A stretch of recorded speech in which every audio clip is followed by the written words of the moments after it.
queridos ouvintes, somos as AKLMS, Ana, Kika, Luciana, Márcia e Samira. Estaremos coladinhas em vocês quinzenalmente às quintas-feiras com Leitura Nossa Doce Loucura, com poemas, mini-contos, poesias e o que der mais na telha.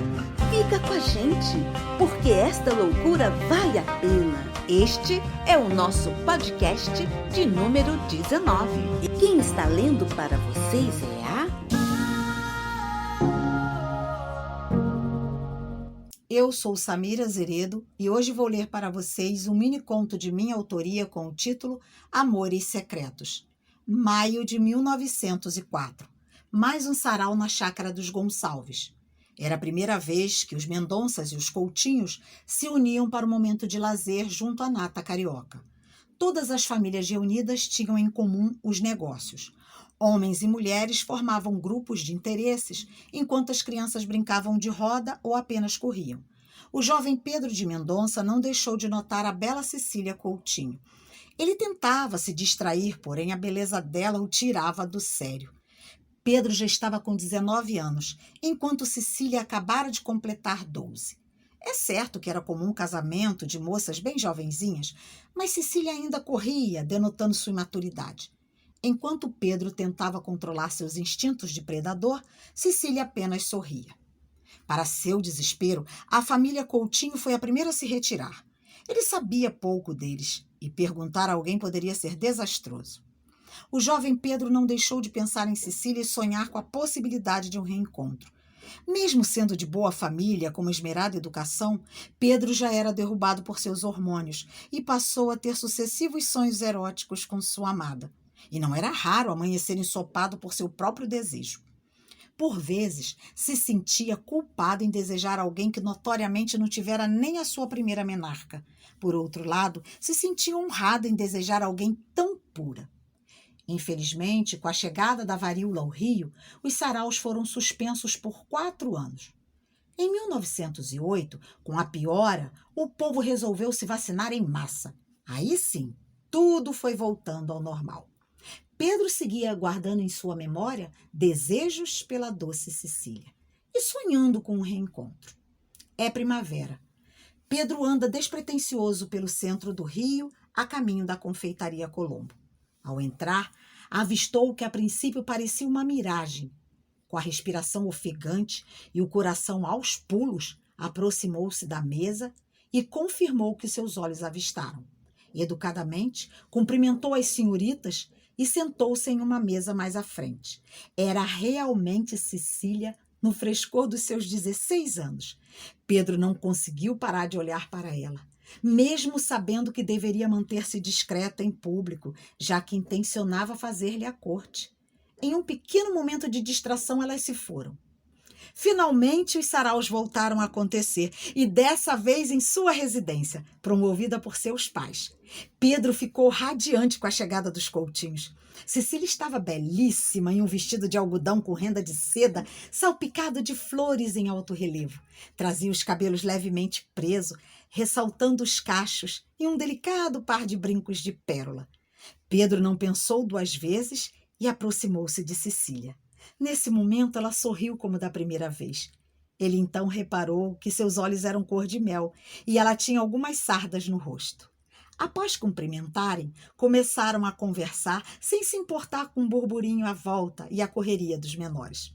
Pedro falava pausado e sereno, enquanto Cecília era mais esfuziante, intercalava a fala com gargalhadas soltas, mostrando a alegria de viver. Pedro está cada vez mais encantado e percebe em Cecília uma moça corajosa, forte, alguém à frente do seu tempo. Diferente das outras, ela parece mais livre do que poderia ser uma moça de família. Todos já estão de saída quando eles se despedem. E mesmo sendo observados, ela teve tempo e coragem, em meio a um sorriso, dizer: terça, às 15 horas, na Colombo. E se foi. Pedro não conseguia dormir. O corpo explodia em desejos, mas não parava de pensar e se indignar. Como uma moça de família faz o convite a um homem? Onde fica a sua honra? Não, isso não estava certo. Seria melhor não ir. Seu sono foi embalado por sonhos eróticos que culminaram em um banho de prazer. Ao acordar, se culpou pelo acontecido. Chegou a terça-feira. Temeroso, Pedro ouvia seu coração bater acelerado. Ainda assim foi. E lá estava ela, em seu frescor juvenil. Sorriso largo e toda a sua autoconfiança capaz de assustar qualquer homem. Pedro temia que aquilo não terminasse bem e, pasmem, chegou até a lembrar da serpente do paraíso. Até que se perguntou: o que está acontecendo comigo? Afinal de contas, eu sou um homem. E finalmente entrou na confeitaria Colombo e as cumprimentou. De imediato, Cecília deu um sorriso malicioso que deixou Pedro mais uma vez desconcertado. Ela pediu que Pedro as acompanhasse em um chá. Mais um atrevimento por parte de uma moça de família. Mesmo desconfiado, aceitou. Cecília deu início a uma conversa tranquila, onde falaram de livros, músicas e aulas de piano. Tudo ia bem até que Pedro sentiu as pernas de Cecília se entrelaçarem às dele, por baixo da mesa. Seu primeiro impulso foi puxar, mas ela insistia, e ele cedeu.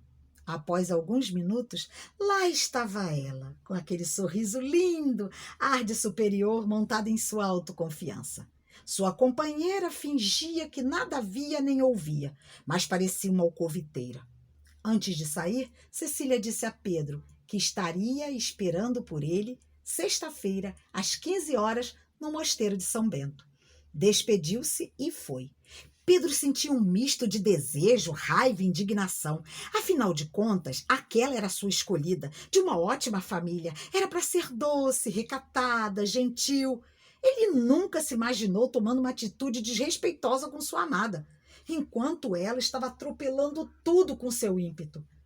Pedro voltou para casa muito confuso. Afinal, não era mais um menino e sabia da vida dos seus revés.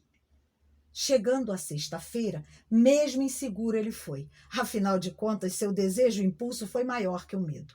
E lá estava Cecília, linda, em um vestido esvoaçante e um delicado chapéu de flores. Ao lado dela, a acompanhante, que aos olhos de Pedro agora parecia cínica. Enquanto Pedro se aproximava, a acompanhante se afastava, deixando-os a sós. Cecília foi caminhando para o canto, com a desculpa de ver a paisagem. Pedro a seguiu.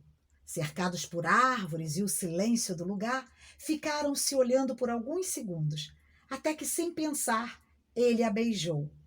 Antes mesmo que pudesse se arrepender, Cecília o puxou com força e seus beijos se tornaram ardentes. Sem nenhum pudor e sem medo de ser feliz, ela se entregou a ele. Certa da fêmea que trazia dentro de si, ela o dominou de forma louca.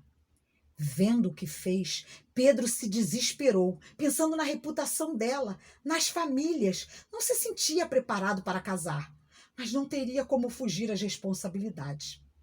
Ela o acalmou e pediu que voltasse na terça-feira às 16 horas. Pedro jamais poderia contar a alguém que fora seduzido por uma donzela.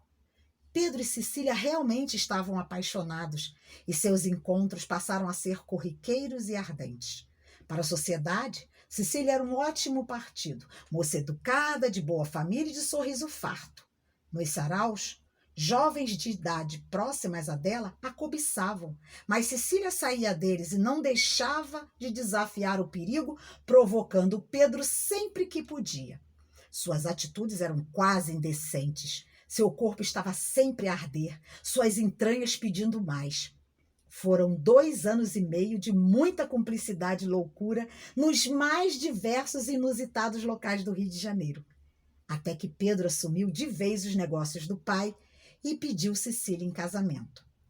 Os pais da moça não mediram esforços nem gastos com a festa. Seu vestido? Ora, foi o mais branco e lindo que a sociedade carioca já viu e que toda boa moça pura e de família merece. No dia 6 de maio de 1911, às 18 horas, ao som de violinos, Cecília Coutinho foi conduzida pelos braços do pai. Entrou no Mosteiro de São Bento e foi recebida ao altar por Pedro de Mendonça. E assim, A sociedade ganhou mais uma linda dama recatada, de sorriso farto e gentil, pronta para ser submissa e se envolver na criação de filhos. Somente Pedro a conhecia e agradecia aos deuses por sua coragem e por ser o que ela sempre quis ser, simplesmente mulher e feliz. E por hoje é só. Na quinta-feira da próxima quinzena tem mais. O nosso muito obrigada e esperamos contar com a sua audiência no nosso próximo podcast de Leitura, Nossa Doce Loucura.